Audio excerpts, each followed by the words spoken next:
함께 말씀 보겠습니다. 우리 에베소서 3장의 말씀입니다.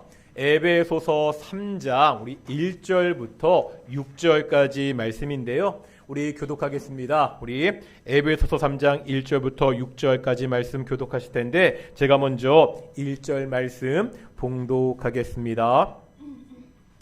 이러므로 그리스도 예수의 일로 너희 이방인을 위하여 갇힌 자 된 나 바울이 말하거니와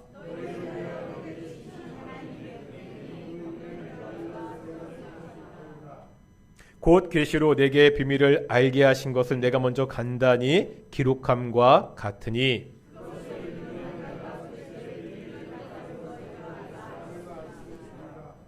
이제 그의 거룩한 사도들과 선지자들에게 성령으로 나타내신 것 같이 다른 세대에서는 사람의 아들들에게 알리디 아지하셨으니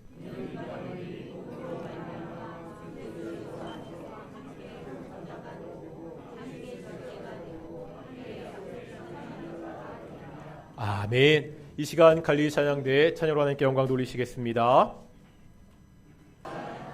우리 오늘 예배도 하나님의 은혜가 함께하는, 하나님의 임재가 함께하는 귀한 예배가 되기를 축원합니다. 비밀이라는 말을 들으면 어떤 느낌이 드시죠? 이게 사전적 의미는 남에게 알리지 않고 숨기는 일, 아직 밝혀지지 않았거나 알려지지 않은 실상을 그렇게 말합니다. 이러한 사전적인 정의 말고 비밀하면 주는 좀 묘한 뉘앙스가 있죠. 음모 같은 것이 생각나기도 하고요. 뭔가 신비스러운 일을 떠올리기도 합니다. 그러다 보니까 이 비밀이라는 말이 들어간 드라마나 영화도 많습니다. 예전에 조승우와 배두나가 주연으로 나왔던 비밀의 숲이라는 드라마는요. 시즌 2까지 나왔습니다. 비밀의 정원이라는 영화도 있고요. 비밀의 환이라는 책도 있고 노래도 있습니다. 이 비밀이라는 말이 사람들에게 주는 묘한 매력이 있다는 거죠. 그런데 우리가 성경을 읽다 보면 이 비밀이 많이 나옵니다. 특별히 우리가 복음서에 보면 천국의 비밀, 하나님 나라의 비밀이라고 나옵니다.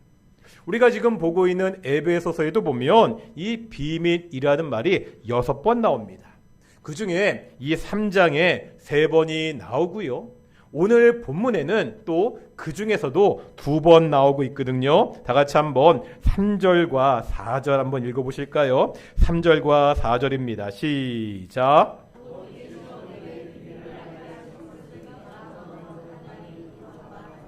4절입니다. 시작.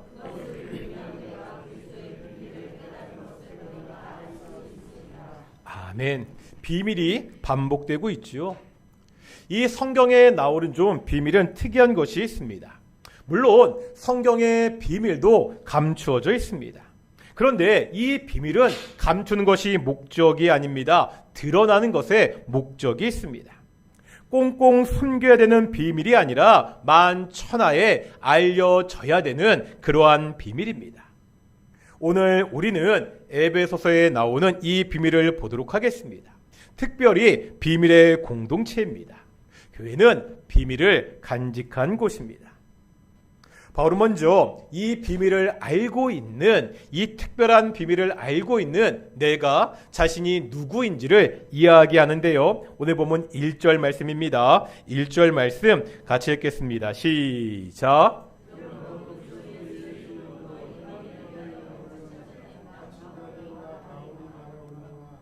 여기 보니까 바울이 자신이 갇힌 자라고 말하고 있죠. 이유가 뭐죠? 진짜로 감옥에 있으니까. 바울은 에베소서를 로마의 감옥에서 썼습니다. 실제 갇혀있는 상황입니다. 왜 바울이 감옥에 갇혀있죠? 그리스도 예수의 일로 갇혀있다 이렇게 말하고 있습니다. 그런데 그리스도 예수의 일로 갇혀있다 이 표현을 원어로 보면 좀 달리 표현합니다. 영어 성경을 보면 원어의 의미를 살리고 있는데 이렇게 이야기하고 있습니다. The prisoner of Christ Jesus. 다시 말하면 그리스도 예수의 제수입니다. 따지면 그리스도 예수의 일로 갇혀 있다는 것과 차이가 없는 비슷한 의미입니다. 하지만 그리스도 예수의 죄수라 이렇게 이야기하면 우리가 좀 생각할 것이 있습니다. 지금 바울은요, 로마의 감옥에 갇혀 있습니다. 로마 황제의 죄수입니다. 바울이 로마의 시민권이 있었잖아요. 사도행전에 보면 이 권리를 가지고 황제에게 항소합니다. 이제 바울의 재판은 전적으로 로마 황제의 손에 달려 있습니다. 하지만 바울은 자신을 황제의 죄수가 아니라 그리스도 예수의 죄수라고 말하고 있습니다. 자신이 처한 그 상황을 인간적인 관점으로만 생각하지 않습니다. 모든 것이 다 하나님의 주권 아래 있다고 생각하고 있습니다. 감옥에 있는 것도 황제의 결정이 아닙니다. 이 감옥의 생활도 다 하나님의 뜻이라 생각하고 있습니다. 우리가 에베소서 1장 1절을 보면서 하나님의 뜻에 대해서 함께 나눈 적이 있습니다. 바울은 자신의 사도가 된 것이 오직 하나님의 뜻이었다, 그렇게 말씀했습니다. 왜 그러죠? 바울이 본래 어떤 사람이었죠? 예수 믿는 사람들을 핍박하는 사람이었습니다. 그런데 이랬던 바울이 예수님의 사도가 된 것은 오직 하나님의 뜻 외에는 설명할 길이 없었습니다. 그 하나님의 뜻 안에서 이제 바울이 로마의 감옥에 있습니다. 아니, 감옥에 있는 것이요, 하나님의 뜻이 될 수 있나요? 왜 바울은 감옥에 있으면서 내가 그리스도 예수의 죄수가 되었다고 지금 당당히 말할 수 있지요? 빌립보서 볼 텐데요. 빌립보서 1장의 말씀입니다. 빌립보서 1장 12절부터 13절까지 말씀입니다. 빌립보서 1장 12절부터 13절까지 우리 찾으실 분은 찾으시고 우리 앞에 화면에도 나와 있고요. 우리 한번 같이 읽어보겠습니다. 시작.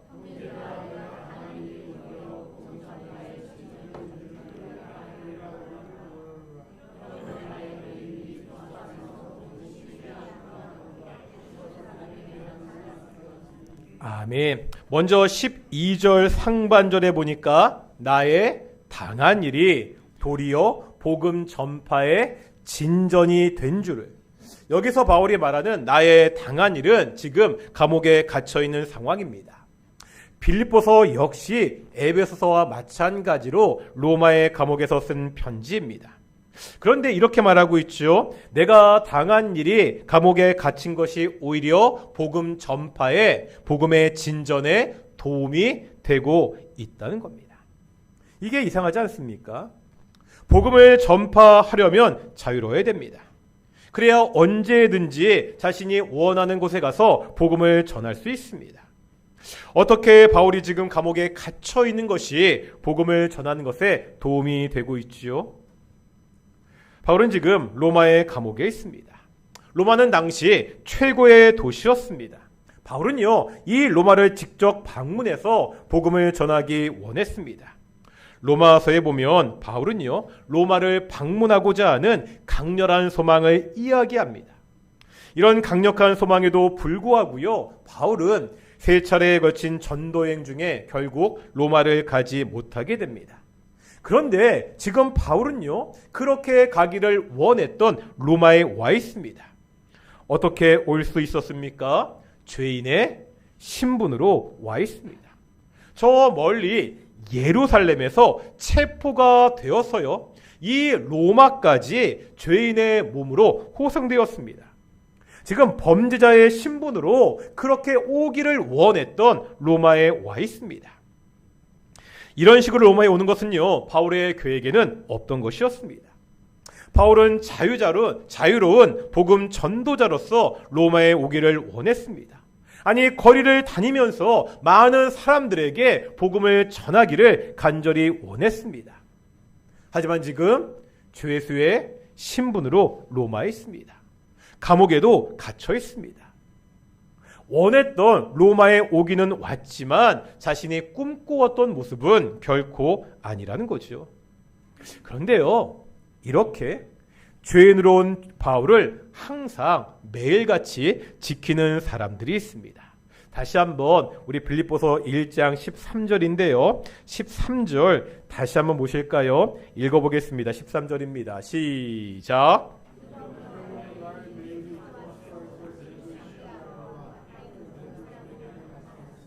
여기 13절에 보니까 어떤 사람들이 있죠? 시위대, 바울을 지키던 시위대가 나옵니다. 이 사람들은 로마의 군인이었습니다. 바울은 때때로 감옥에서 나와서 셋집에 거하기도 했습니다. 그럴 경우 로마에서는요, 죄인의 허리에 사슬을 메어서 군인과 함께 묶어두었습니다.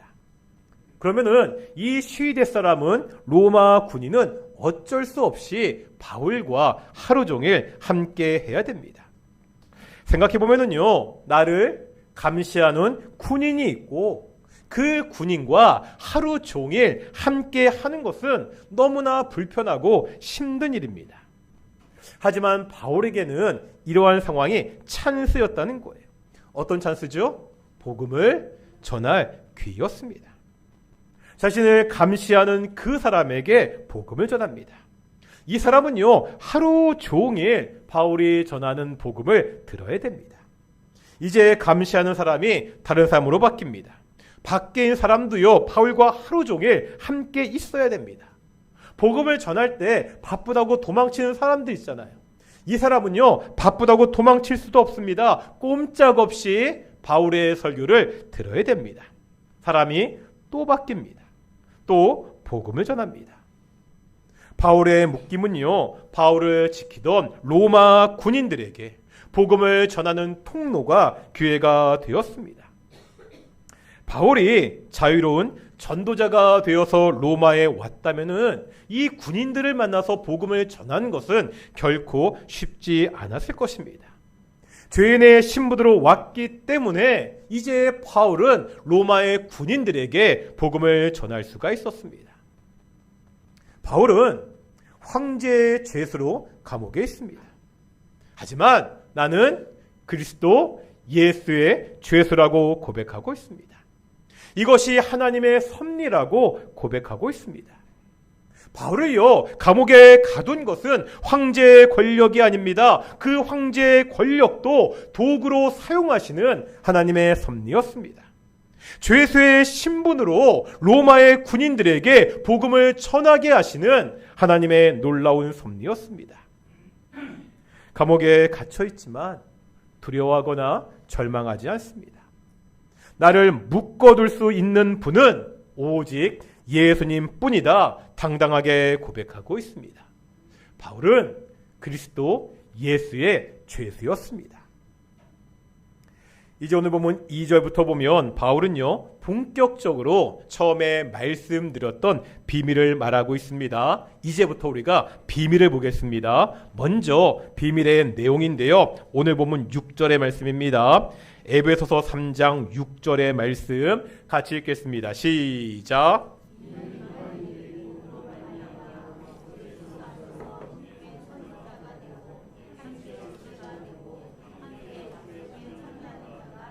아멘.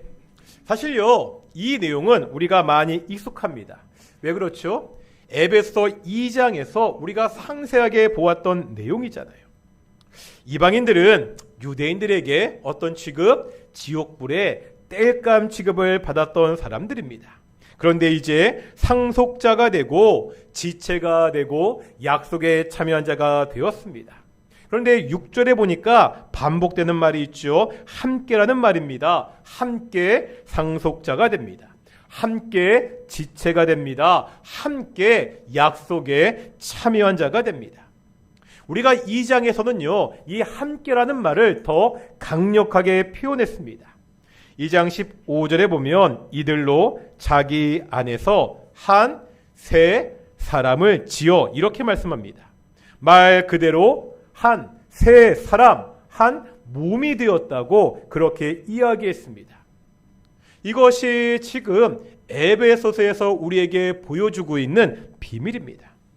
본래 하나님의 심판 아래 있던 사람들이었습니다. 서로 아무런 관계가 없던 사람들이었습니다. 이런 사람들이 이제 예수님 안에서 한 새 사람이 되었다는 거지요. 그동안 어느 누구도 상상도 못했던 일이 벌어진 겁니다. 일은요, 오랫동안 비밀이었습니다. 유대인들과 이방인들이 하나가 되는 것은 상상조차 할 수 없는 일이었습니다. 드디어 예수님을 통해서 이 비밀이 드러났습니다. 이 비밀을 토대로 이제 교회가 세워졌습니다. 교회는요, 이 비밀을 간직한 곳입니다. 유대인과 이방인이 한 곳이 되는 곳입니다. 전혀 다른 사람들이 모여서 하나가 되는 곳, 한 몸이 되는 곳이 바로 교회입니다. 제가 전에 이런 말씀드린 적이 있는데요. 제주도에 가면 사람들이 많이 가는 관광지 중에 비자림이라는 곳이 있습니다. 비자나무가 우거진 숲길을 걸을 수 있는 곳입니다. 그 비자림을 가면 쭉 가다가 그 돌아오는 곳 중간쯤에 열리목이라는 것이 있습니다. 기억들 나시나요? 사진 보여주시겠습니까? 이 두 나무가요, 맞닿은 채로 오래 있다 보면 이 두 나무가 간혹 하나로 접목되는 경우가 있습니다. 이런 현상을 열리라고 합니다. 다음 사진 보여주시겠어요? 이 열리가 되는 과정은 이렇습니다. 나무가 밀집해 있잖아요. 나무들끼리 자연스럽게 맞붙게 됩니다. 이렇게 맞닿은 나무가 성장하면 서로 부대끼고 밀 수밖에 없습니다. 이 과정에서 맞닿은 부분은 껍질이 벗겨지고 상처가 생깁니다. 상처가 생겼다고요, 이 나무들이 동물처럼 움직일 수 없잖아요. 상처가 나면 속살이 드러내게 됩니다. 그 드러난 속살이 접촉한 채 오랜 시간이 지나게 됩니다. 그러다 보면 차차 수관이 하나로 이어지고 세포가 섞여서 지금 보는 것 같이 하나가 되어 갑니다. 그때부터는 뿌리와 잎으로 공급되는 수분과 양분을 함께 나누는 말 그대로 하나의 나무가 됩니다. 지금 에베소의 말씀이 이렇다는 거예요. 두 그루의 나무가 더 이상 둘이 아니라 하나가 되었습니다.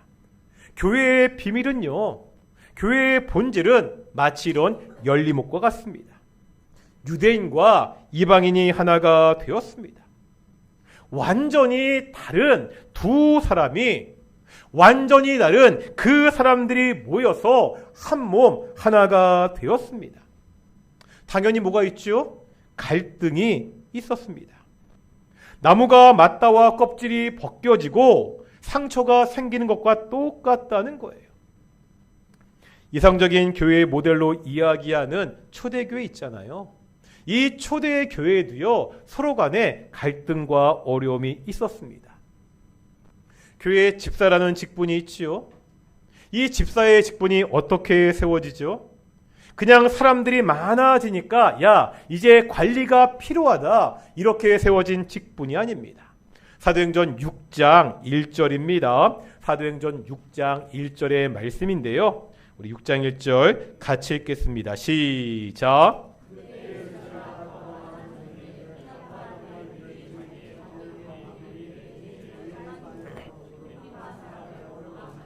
이런 거예요. 당시 초대 예루살렘 교회에는 두 종류의 유대인들이 있었습니다. 어떤 종류? 헬라파 유대인들, 히브리파 유대인들입니다. 이 히브리파 유대인들은 본래부터 유대 땅에 계속 살던 사람들입니다. 헬라파 유대인들은요, 예루살렘이 멸망할 때 고향을 떠났던 사람들, 그 사람들의 후손들입니다. 민족은 같잖아요. 같은 유대인입니다.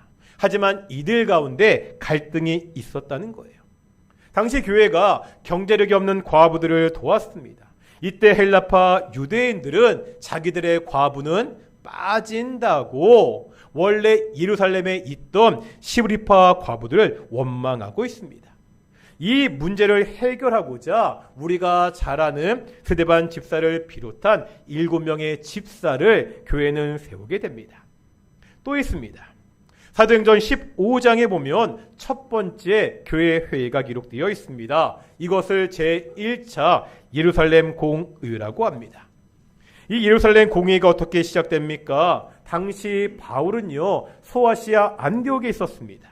이때 유대로부터 사람들이 내려오는데요. 우리 보시죠. 15장 1절 말씀입니다. 읽겠습니다. 시작.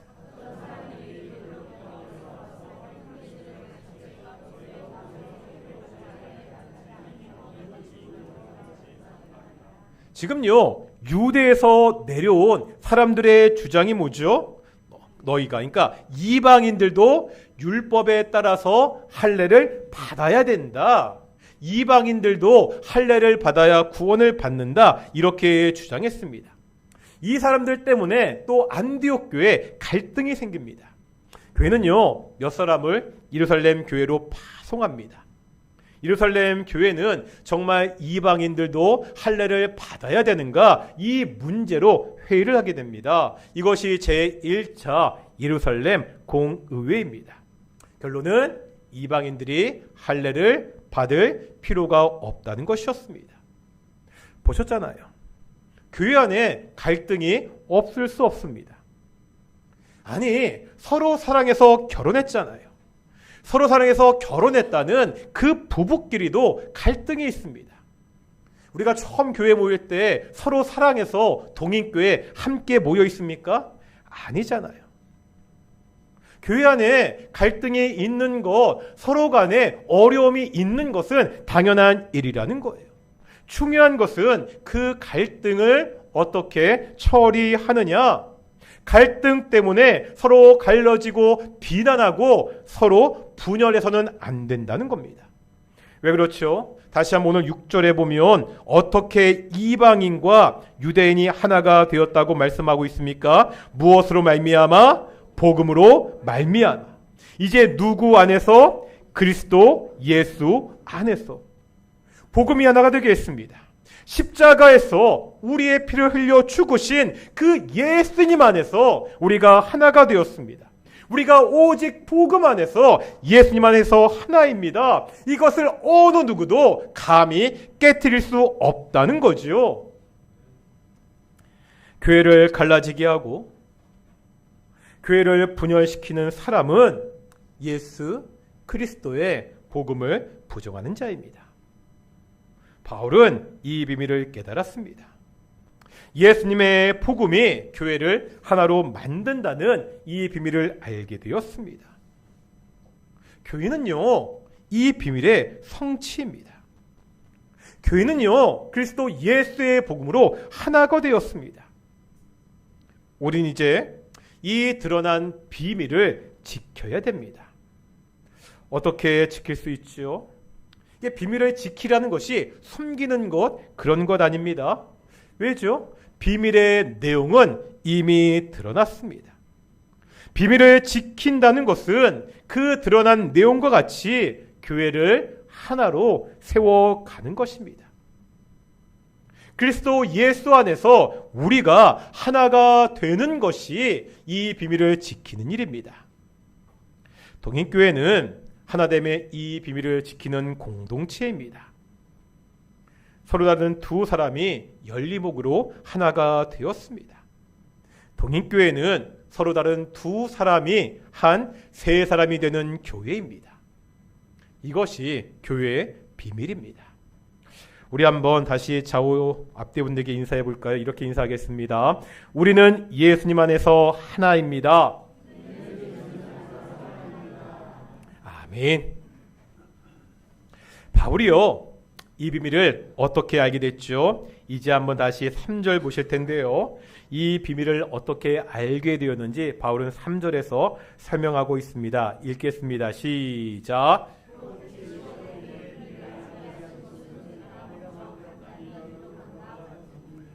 바울이 비밀을 어떻게 알게 되었다고요? 계시로 알게 되었다.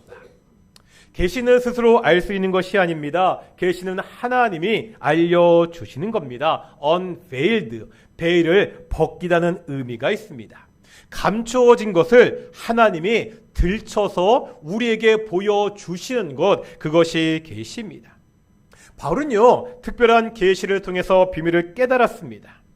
그러면 이제 우리는 어떻게 이 비밀을 알 수가 있죠? 아까 봤던 3절 하반절에 보면 바울은 먼저 간단히 기록했다 이렇게 말하고 있죠. 이제 다음 4절입니다. 4절 보겠습니다. 시작.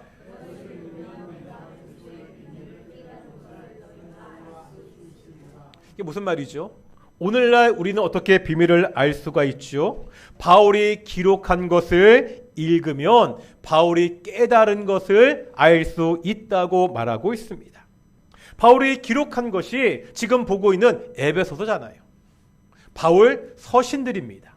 이 바울의 서신들은 신약 성경이 되었습니다. 이제 우리가 바울과 같이 하나님의 계시를 직접 받지는 못합니다. 물론 하나님이요 오늘날도 우리에게 말씀하십니다. 이것은 분명한 사실입니다. 하지만 조금 어려운 말을 드리자면 이렇게 말합니다. 정경적 계시는 완료되었다. 뭐라고요? 정경적 계시는 완료되었다. 무슨 뜻이죠? 더 이상 성경은 기록되지 않습니다. 오늘날 우리가 듣는 모든 말씀들이 있다면 현재 우리 손에 들려진 이 66권의 성경을 가지고 판단해야 됩니다. 만약에요, 이 66권의 성경과 동일한 권위를 가진 또 다른 계시를 말하는 사람이 있다면 그 사람은 이단입니다. 오늘날 우리가 하나님의 계시를 어떻게 깨달을 수 있다고요? 기록된 66권의 하나님의 말씀입니다. 뭔가 신비한 체험을 통해서 하나님을 느끼고 깨닫는 것이 아닙니다. 오직 성경이 하나님의 비밀을 아는 방법입니다. 이 성경이 우리에게 비밀을 가르쳐주는 비밀의 책입니다. 우리에게 66권의 성경이 주어진 것은 특권입니다. 모세는요, 하나님을 직접 체험했잖아요. 심지어 성경을 직접 쓰기까지 했습니다. 하지만 그 모세도요, 우리만큼은 하나님에 대해서 알지 못했습니다. 우리는 아브라함보다, 모세보다, 다윗보다, 이사야보다 하나님의 계시를 더 많이 아는 사람들입니다. 그들은요, 약속으로 받았던, 그들이 소망으로 기대했던 그 예수님의 복음을 이제 우리는 확실히 아는 사람들입니다. 어떻지요? 우리가 지금 이 축복을 누리고 있습니까? 다시 말하면 말씀을 듣고 읽고 암송하고 이 말씀을 통해서 하나님과 좀 더 깊은 교제를 지금 누리고 있습니까? 지난 한 달 2024년 하나님이 동익교회에 주시는 비전을 보았습니다. 동익교회는 예수님의 그릇입니다. 복음을 담는 그릇입니다. 복음을 전하는 그릇입니다. 하나님이 날마다 구원받는 사람을 채우시는 그릇입니다. 이렇게 우리 동익교회가 예수님의 그릇으로 사용되기 위해서 우리에게 필요한 것이 부흥입니다. 그래서 우리 1월 한 달 동안 구약 성경에 나오는 부흥을 함께 살펴보았습니다. 기억나시죠? 호세아서에 보면 부흥을 어떻게 표현하고 있지요? 묵은 땅이 기경되는 겁니다. 에스겔서에서는요, 부흥이 뭐였죠? 죽어있던 마른 뼈들이 살아난 것이었습니다. 학개서에 보면은요, 하나님의 마음이 하나님의 일로 흥분하는 것, 새롭게 각성되는 것이 부흥입니다. 어떻게 묵은 땅이 갈아엎어질 수 있었습니까?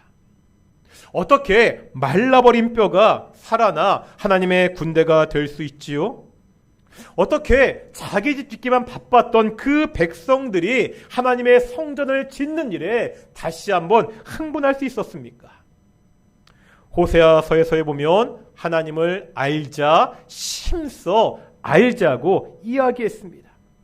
에스겔서에 보면 그 마른 뼈들에게 오직 하나님의 말씀이 선포되었습니다. 학개서에서도 그 메마랐던 백성들이 하나님의 말씀을 들었습니다. 오직 하나님의 말씀입니다. 오직 하나님의 말씀을 통해서만 하나님의 뜻을 알 수가 있습니다. 오직 하나님의 말씀을 통해서만 우리의 심령이, 우리의 가정이, 우리의 교회가 부흥될 수 있습니다. 하나님의 말씀으로 흥분되었던 이스라엘 백성들은 무너진 하나님의 성전을 재건했습니다. 하나님의 말씀으로 흥분되어서 우리가 하나님의 성전을 지어가야 됩니다. 이 성전은 어떠한 성전입니까? 예수님 안에서, 복음 안에서 서로 다른 사람들이 함께 지어가는 그러한 성전입니다.